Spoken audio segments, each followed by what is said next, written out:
9:30 de la mañana y ya tenemos el gusto de recibir a Ricardo Barbosa. Él es capitán de navío retirado, además es profesor de teoría de las relaciones internacionales y por supuesto que, como adelantábamos en el comienzo, queremos profundizar sobre la situación de los soldados uruguayos que están enviados a la República Democrática del Congo de misión de paz y que en las últimas semanas, lamentablemente, han sido noticias por algunos sucesos infortuitos. Ricardo, gracias por estar aquí en la mañana de Modo País y un placer recibirlo como siempre. Bueno, muchísimas gracias por la invitación, Diego, Rosario. Saludos para la teleaudiencia y espero ser útil. Bienvenido. Sí, muchas gracias. Creo que parte de esa utilidad va a ser comprender qué es lo que está sucediendo allí con las tropas uruguayas. ¿Cómo lo podría definir usted a la situación actual, especialmente? ¿Qué es lo que está pasando ahora?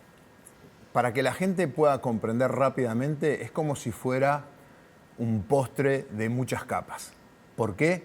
Porque vos tenés problemas geopolíticos, tenés problemas políticos locales, tenés problemas étnicos, tenés problemas del sistema internacional actuando y, por supuesto, lo que mueve todo es los intereses económicos en la región.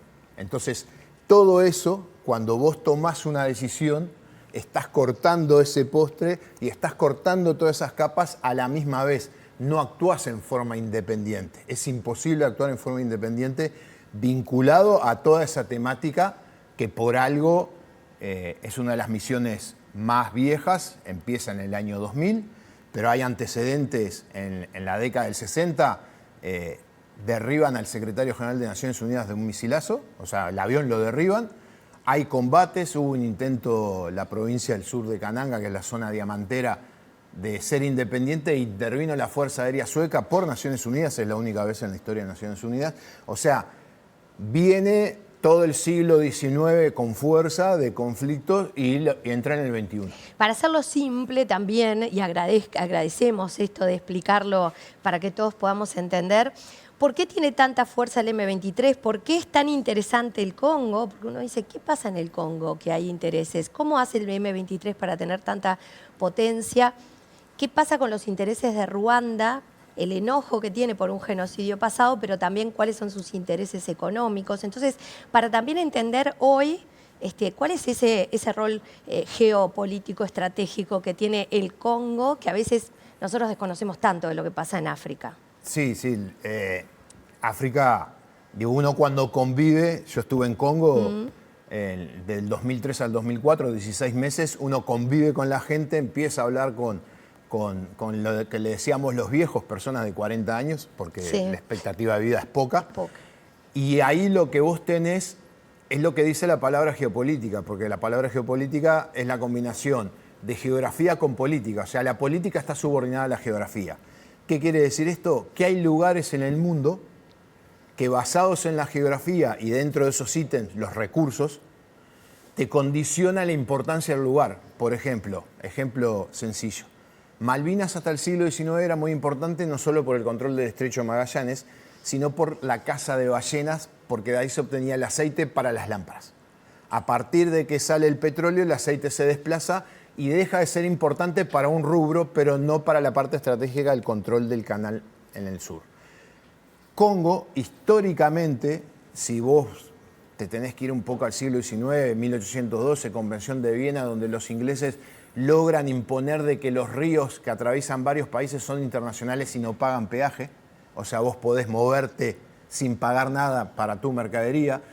Después tenés la doctrina Monroe, tan famosa, que aleja a toda Europa de América Latina y la obliga a ir hacia África, porque África lo que se conocía era el África blanca, que es el desierto, y el África negra, el borde, porque la parte del esclavismo, no se olviden de que las mismas tribus negras capturaban a sus otras tribus y las traían a la costa para venderlos. Siglo XIX. Siglo XX empiezan a aparecer distintos recursos y minerales, como la carta que le manda Einstein a Roosevelt, el presidente norteamericano en la Segunda Guerra Mundial, en los años 30, que le dice que uno de los lugares a cuidar es el Congo por la cantidad de uranio. Y más, hay una mina allá que tiene una placa que dice, de acá se sacó el uranio para las bombas atómicas que se tiraron en Japón. Hoy hay un interés estratégico en otros minerales, por lo que tiene que ver con la tecnología. Claro, porque ese lugar geográfico al pasar el tiempo y los requerimientos de la humanidad con determinados recursos que los hace valiosos, llegamos al siglo XXI, donde tenemos una serie de minerales, el coltan a la cabeza, que es lo que mueve todo, los celulares, computadoras, satélites, oro, bauxita, diamante, uranio. Ahí aparece, para ir rápido, que se nos va a ir el tiempo, ahí aparece, entonces, ahí están apareciendo también los intereses económicos, y ahora vayamos a entender por qué ahí está, quién es el M23, para entender por qué está el M23 ahí, qué significa para esa población y por qué están Naciones Unidas en el medio. El M23 es un grupo que nace cuando fue en los años 60, después de la independencia de Ruanda, liderado por los europeos. En su persecución por pensar de que el hombre blanco era superior, clasificaron las razas y crean una ficción dentro de Ruanda entre Tutsi, Hutus y Tuá. Los Tuá son los pigmeos. Hutu quiere decir pobre y Tutsi eran los que manejaban la riqueza. Esa división los llegó a catalogar y en 1930 le dan documentos con identificación étnica. Eso, llevado al año 60, hace que un grupo de poder esté sobre el otro. Claro. Cuando llega a la presidencia un presidente Hutu, empieza a perseguir los Tutsis y los Tutsis se van de Ruanda a Congo, arman, el presidente Kagame es el fundador del Frente Patriótico Ruandés, que después pasa a ser parte del M23, recupera Ruanda, llega a la presidencia, lleva 20 años, un presidente que tiene curso de Estado Mayor en Estados Unidos de 2 años, o sea, no es ningún ingenuo. Y las empresas europeas de la herencia alemana, francesa y británica, toman a Ruanda como referente porque si vos miras el continente, está en el medio del continente. Sí. Te sirve para llegar a todos los lugares y te sirve para sacar todas las cosas. Entonces el M23 es desplazado, se desplaza a Congo para seguir persiguiendo a los Hutus del genocidio. Se mantuvieron más o menos hasta que, para mi punto de vista, hay una decisión política de equiparlos como un ejército profesional basado en esos recursos que se calculan 220.000 millones de euros, billones, o sea, miles de millones de euros de la zona.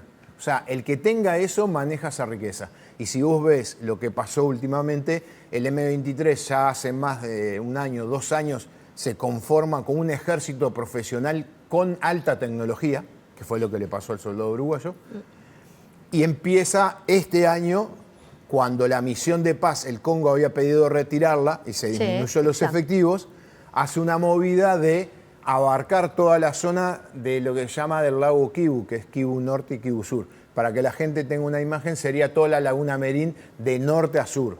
Toda esa zona es la zona principal mineral, que si vos abrís el futuro, es lo que pasó Crimea con Rusia. Exactamente, estamos hablando sería lo mismo. Y acá estaríamos hablando de Ruanda con República Democrática del Congo. Claro, para mí lo que va a pasar, Congo no tiene la fuerza, como Estado está en el lugar 160 de 199 en índice democrático y Ruanda está en el 110, o sea que estás hablando de gobiernos muy autoritarios, mucha corrupción en el Congo y poco poder del Estado en esa zona.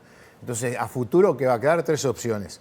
Que se independice esa zona, que se mantenga con el M23 pero no independiente, o que se anexe a Ruanda, y ahí a Ruanda le daría la posibilidad de ingresos económicos. Un poder. Un poder mucho más grande, porque lo que de repente la gente no sabe es que Ruanda para el mundo europeo está visto como un país organizado, próspero, en orden y profesional. Ruanda renta tropas para combatir al Estado Islámico en Tanzania, ahora iba a rentar tropas para Beni. Claro, tiene otro poder económico, ¿no? Pero vos contratás cuando vos contratás algo bueno.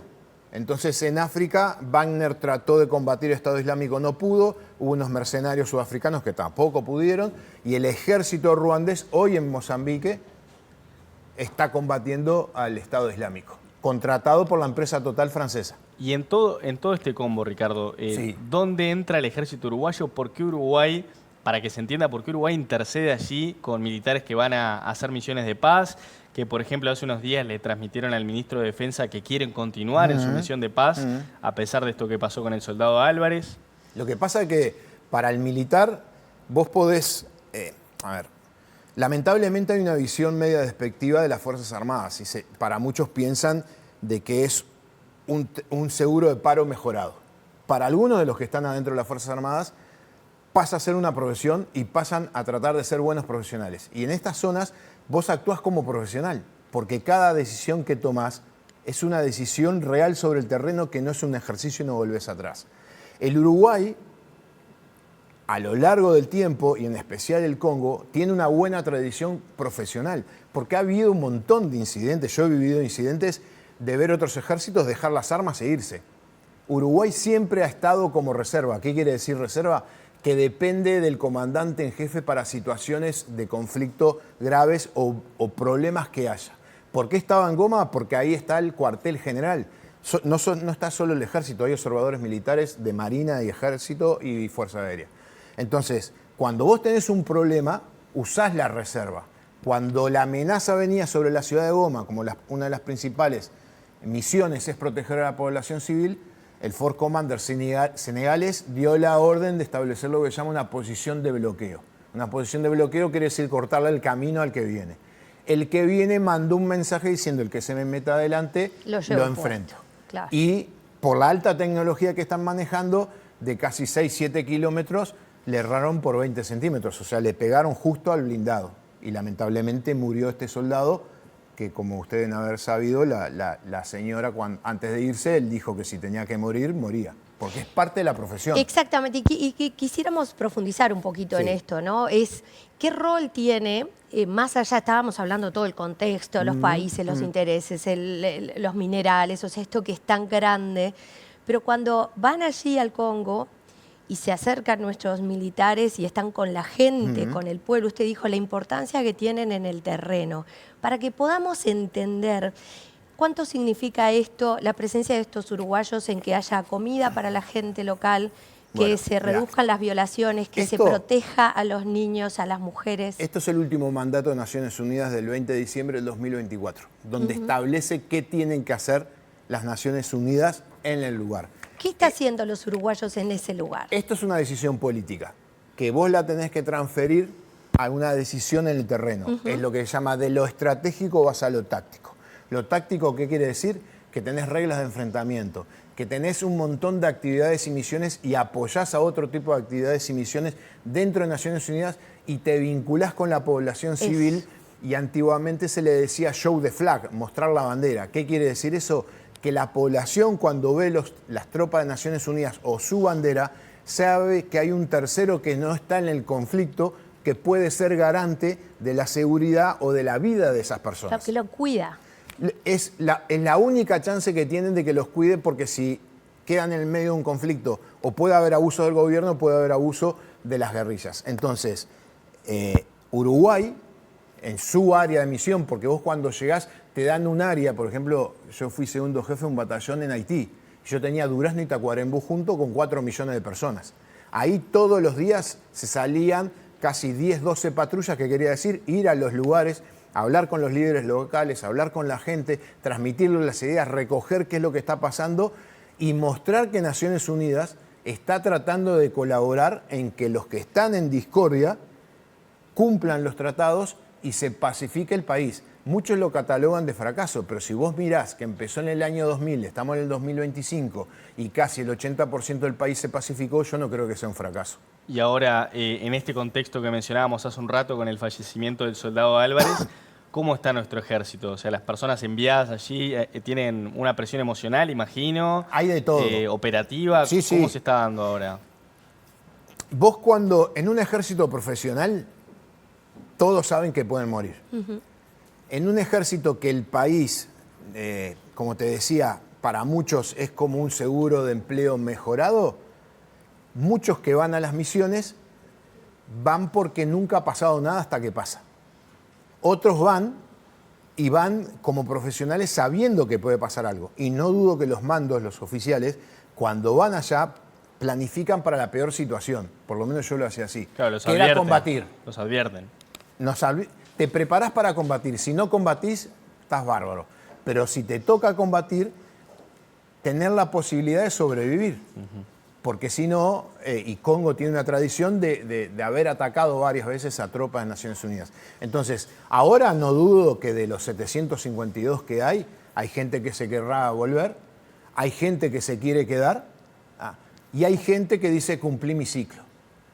Todos son atendibles y todo va en relación a lo que el Estado uruguayo y la decisión política quiere de sus Fuerzas Armadas. Entonces, esto es reflejo de eso. ¿Cree usted que tendríamos que seguir apoyando esta misión Sí. en el Congo y a su vez cree en la utilidad de Naciones Unidas en este tipo de conflictos? Lo que pasa, esa discusión está desde que nació Naciones Unidas, pero hacemos el otro escenario. Si no estuviera Naciones Unidas, ¿qué? No tenés un lugar donde dialogar, punto 1.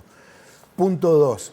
Si abandonás vos la misión, vos firmaste una carta cuando entraste, el Uruguay es fundador de Naciones Unidas, donde dice que colaborará con tropas. Naciones Unidas tiene la delicadeza de invitarte. Y eso ha logrado que el Estado uruguayo sea referente en muchísimas cosas. Entonces, acá el rol de las Fuerzas Armadas uruguayas no es el rol de las Fuerzas Armadas, es el rol del Estado uruguayo en el sistema internacional. ¿Qué hace, deja de hacer y qué confianza genera para el resto del sistema cuando están presentes tropas militares con la bandera uruguaya? Quedó clarísimo. Ricardo, Les agradezco. Ricardo Barbosa, gracias No, por por haber favor. estado con nosotros, A las aclararnos, órdenes. darnos luz sobre este En tema. la torta esa Exactamente, queda un montón compleja. de cosas para hablar. En el postre. Totalmente, nos queda mucho, hablaremos más de este y de otros conflictos porque está complicado el mundo internacional.